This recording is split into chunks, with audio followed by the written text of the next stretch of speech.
Yeah, this manga goes hard. Hero Organization is a new weekly mecha manga by artist Akira Takahashi and writer Kei Saikawa. In the not-so-distant future, humankind is in conflict with Star Beast, intergalactic creatures that easily overpower traditional armies. Humanity pushes back by creating mech technology, Aegis, that's capable of keeping up with and surpassing the Star Beast. We follow students at the Hero Organization Space Academy, a school that only accepts the brightest of the bright. Here, they learn how to expertly pilot Aegis. Or Aegis, I'm not too sure. However, not everything is as it seems.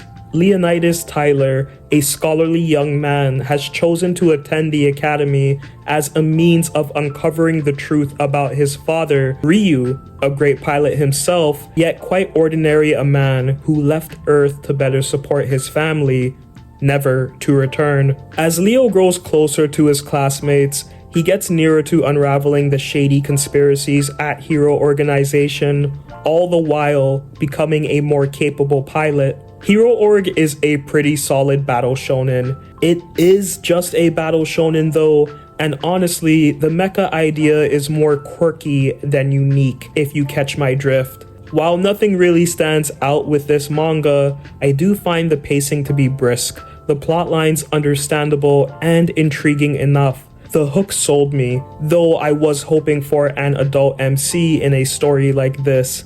The aesthetic is cool, even if the mech design is lacking, if not narrow in scope. All in all, Hero Organization looks to be a fine shonen manga that anyone can enjoy.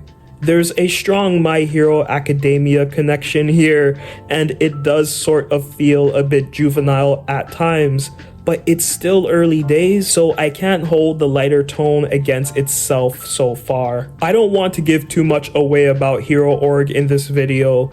I'll briefly talk about some of the things that I like though. The initial hook of Ryu being the main character was neat.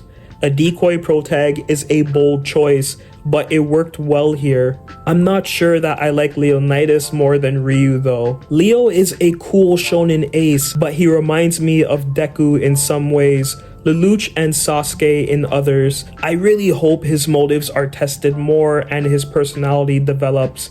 The supporting cast are unique and colorful. Millennia has a stylish design, and I know she'll be an integral part of the story. Kin and John make for good friends and Lancer tropes. David and Sundiata are solid rivals that kinda read like Gary Oak, but have already shown slivers of nuanced personality that make them a treat to see on screen. I like how the adults are portrayed in this manga. Level-headed, with some being no-nonsense, others lackadaisical, all of them being routined army vets. I'm not super into military stuff, but lately I've been enjoying that sort of media. A school setting is played out, but a military base covers the same ground while breathing some fresh air into these tropes. The action needs to step it up though. If this is going to be a bona fide mecha series, then the conflict needs to reflect as such. Often, battles end in a flurry of action that looks quite similar to a JoJo fight.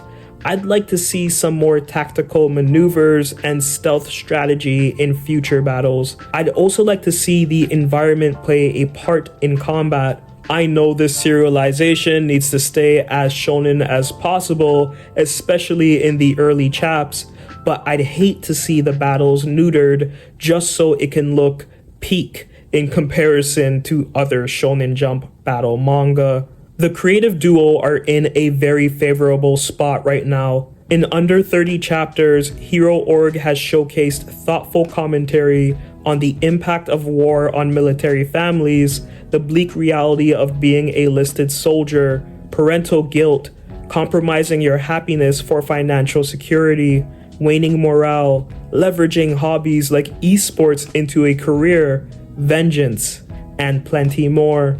For a very shonen take on the mecha genre, I gotta admit, I like Hero Org a lot. It isn't challenging, and I would be cautious to claim it an original series, but it's a hell of a lot of fun. 7 out of 10.